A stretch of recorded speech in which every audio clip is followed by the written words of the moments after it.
Good morning. I'm getting ready to make a jellied chicken. What I have here in my pot, this pot, is leftover chicken. We bought a chicken at Walmart. We ate the pieces off of it that we liked, and so I had some meat left over. So I've deboned it and I've put it in this pot, and I'm going to add 4 cups of water. And I want to bring this to a simmer, and I'll bring you back when I get to that. Okay, my chicken has been simmering for a little bit, so now what I'm going to do is I'm going to drain my chicken, and I'm going to see how much liquid I have. So just a second and we'll do that. Okay, so I'm going to drain this chicken.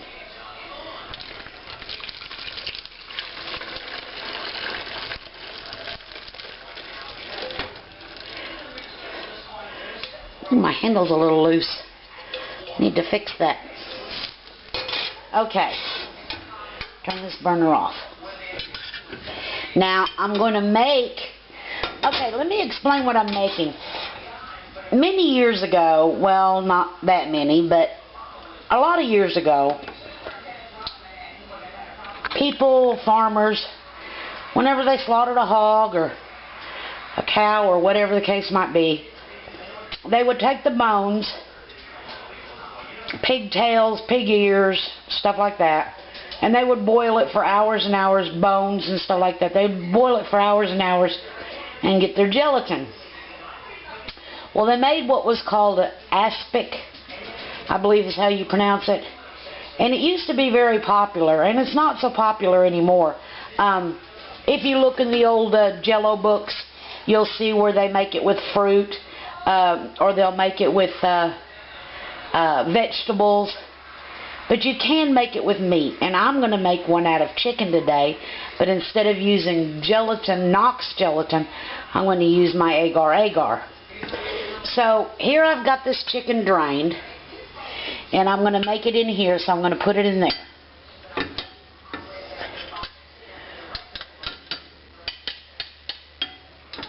Okay, so I'm through with that strainer. Just a second. Let me get rid of it because I don't have much room here. Okay, from that chicken broth that I was boiling the chicken in, I need 2 cups. So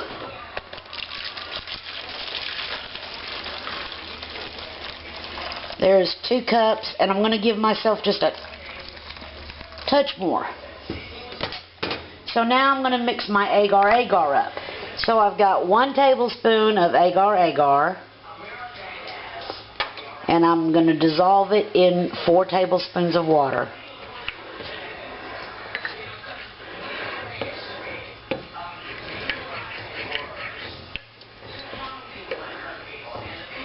Now I'm going to take my 2, and it's just a 2 1/4 cups there. I'm going to take my 2 cups of chicken broth, put it in this pan. I'm going to turn it on. I want it to boil.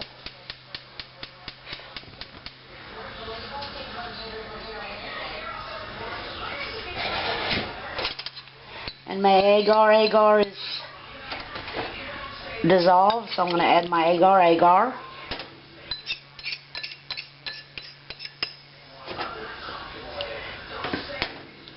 I'm going to stir this, and what I'm going to do is I'm going to flavor this with some instant chicken bouillon. So just a second, I'll be right back. Okay, here's the chicken bouillon that I use, and it calls for each cup of water is 1 teaspoon.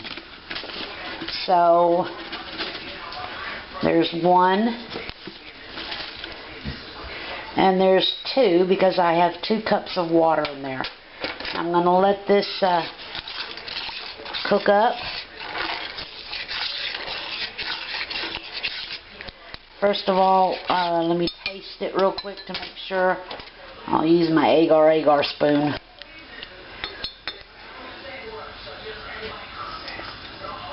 Oh yeah. Okay, now I'm going to add a little bit of pepper.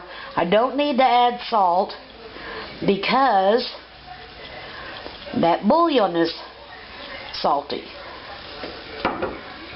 So now I'm going to bring this up to a boil, and I'll be right back. Okay, here's my chicken broth. It's up to a boil now. And it's been cooking, I think, long enough.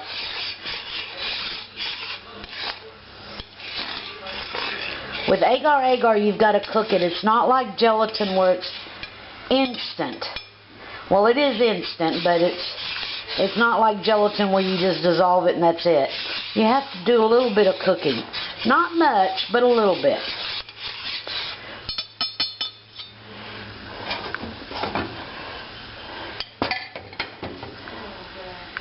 Got my chicken all nice and evened out here. Now, years ago, and you still see it on some fancy buffets, you'll see an aspic. It's not as popular as it used to be because mainly it was used for leftovers. You can still find some fancy fish molds. They make it with fish. They make it with ham. They make it with beef. So now we're going to pour this over.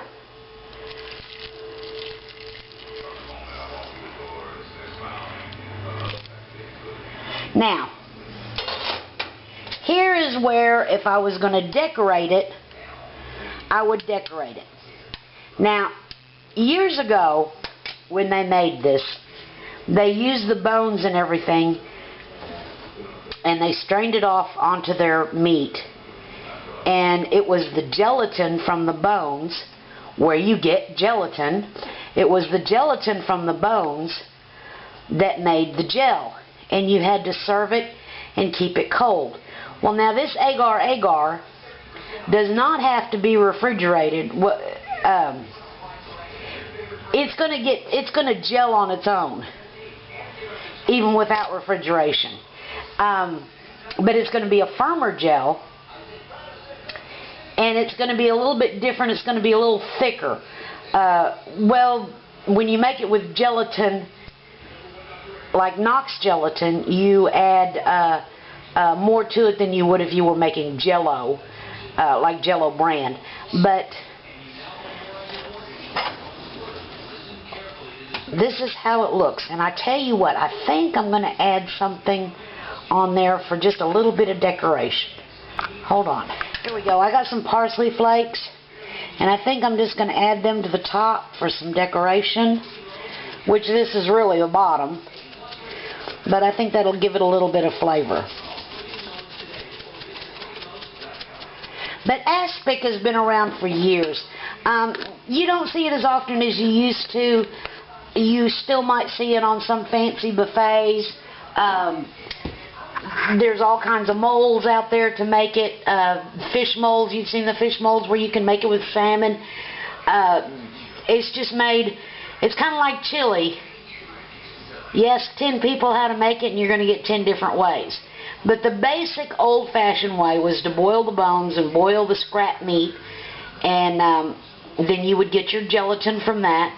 It could be chicken, it could be beef, it could be ham, it could be whatever, game meat.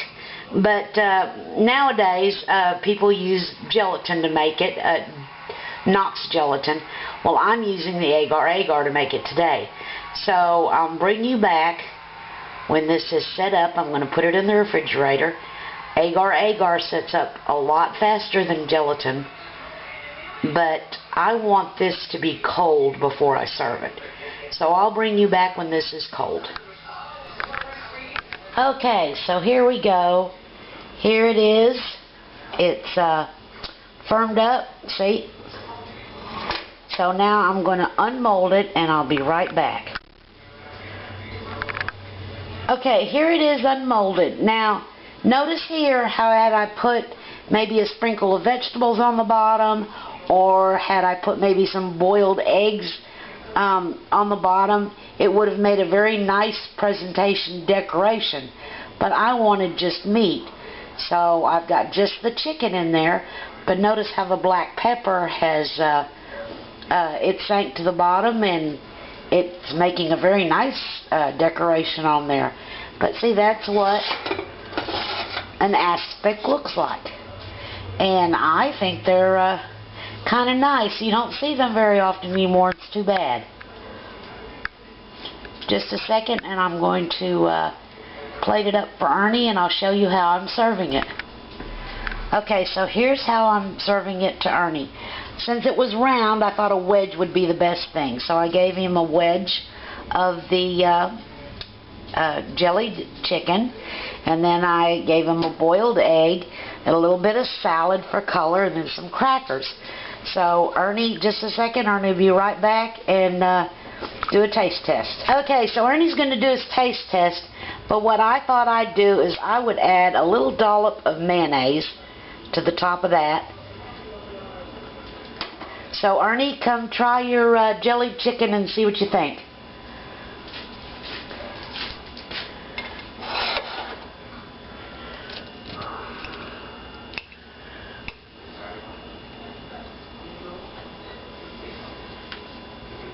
So what do you think? Good. It's what? Good. Good? Okay, so try it, you guys. It's a little different. Nice for the summertime. You could put boiled eggs in it before you put the chicken in it or whatever, but Ernie's hungry. But there it is. So it's Jellied Chicken Aspic. I'll put all the names in the description and everything that I know of, but I call it Jellied Chicken. So thanks for watching.